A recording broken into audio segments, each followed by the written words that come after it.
Hey friends, I hope you were having a good St. Patrick's Day with your families. I had planned to read this book in class today, but instead I'll read it to you now. It's called That's What Leprechauns Do by Eve Bunting.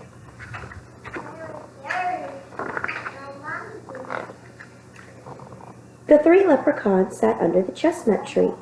Ari looked up at the cloud-filled sky. "It's coming," he said, "and there's work to be done."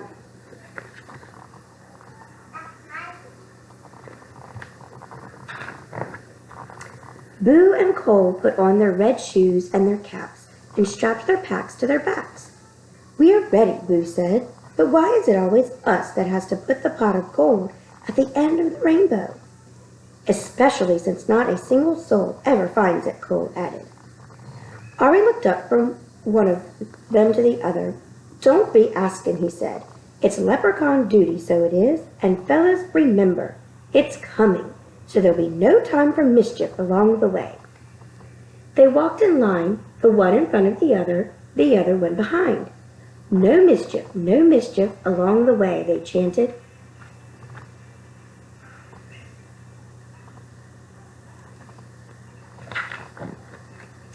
But when they got to Ballybunion Farm, they saw Mrs. Ballybunion's cow Pansy standing in the field. Ari whipped out the little bottle of red paint he kept in his backpack for the leprechaun business. He ran across to Pansy. "Stand still, my lovely," he told her, and he painted her hooves scarlet red.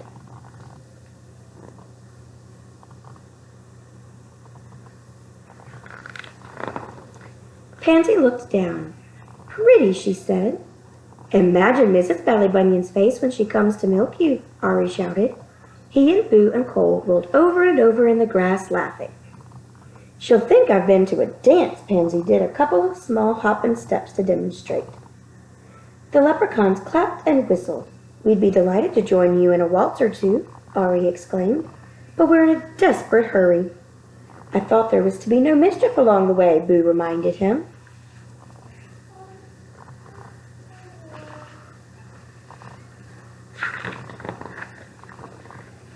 "Sure, but I couldn't help myself.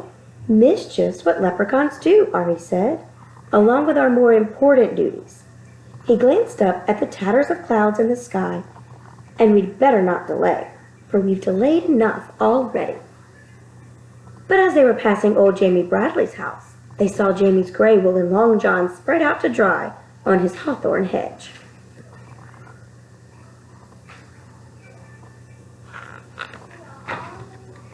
The leprechauns looked at each other and grinned. Quick as a cat pounce, they ran across to the hedge and stood one on top of the other on top of him. Ari reached up and tied the two long john legs together in a tight knot. They almost fell off of each other. They laughed so hard. "It would be great altogether to stay and watch old Jamie try putting his legs into those," Boo said. "But it will be a month of Sundays before they're dry, and we've no time to waste."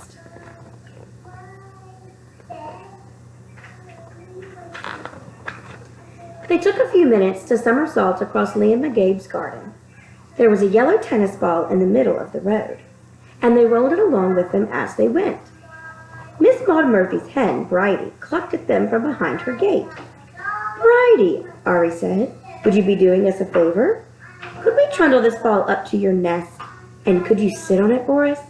It'll be the greatest joke on Miss Maud Murphy when she comes out to gather your eggs."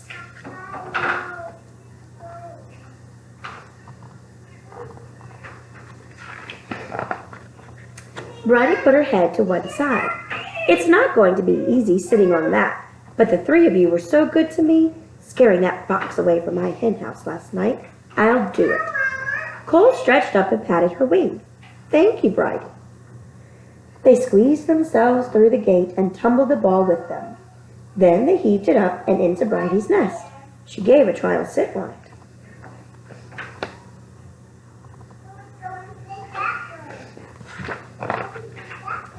"I'll be sore underneath myself for a week," she grumbled, "but the thought of Miss Maud Murphy's face when she sees I've laid a yellow ball will be worth it." "Won't that beat all?" Cole gasped. "The three of you can't help making mischief, can you?" Bridie asked. That's what leprechauns do, Ari told her, along with our more important duties. He stopped. Is that a spitting of wet I feel? 'Tis. Boo stared up at the sky, where the sun was flickering heavy through the clouds. A thin, cool rain had started to fall. Hurry, hurry, Ari ordered. It's come. We can't be late. They pulled their green slickers from their backpacks and settled their caps low to their ears.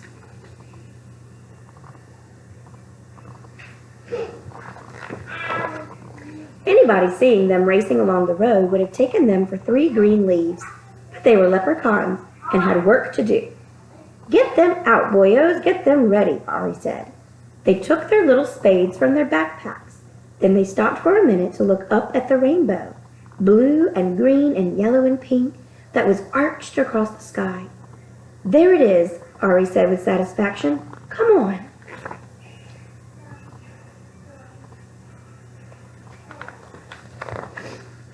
They dashed across Pattywhacker's bog, found the place where they kept the pot of gold, buried just for such a rainbow occasion, and dug it up. Ari stood in the middle of the bog. Here, he said. The 3 of them placed the pot of glittering gold in just the right spot and watched the rainbow curve itself all the way down till it ended on top of the pot.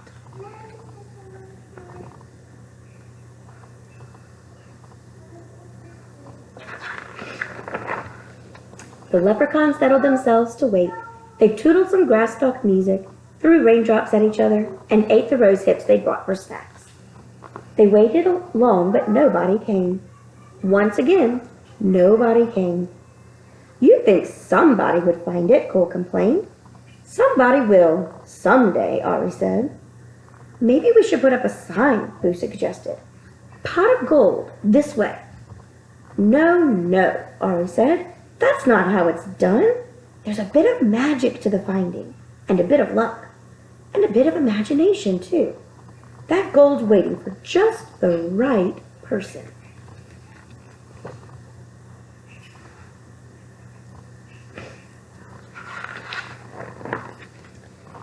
The rain had stopped. The sun went behind a cloud. The rainbow shortened itself, then disappeared. No use waiting any longer. Cole took off his cap and wrung the wet out of it. If we hurry, we could be in time to see Miss Maud Murphy discover Bridie's big yellow egg, he said. Boo laughed. Won't that be a great thing to see? All right then, Ari said. We'll put a rush on this. They buried the pot again in its usual place. Ari patted the smoothed down bog dirt. Don't worry, Pot, he whispered. We'll be back to get you on the next rainbow day. Now we're off again to see what new mischief we can find. For besides our important duties, that's what leprechauns do.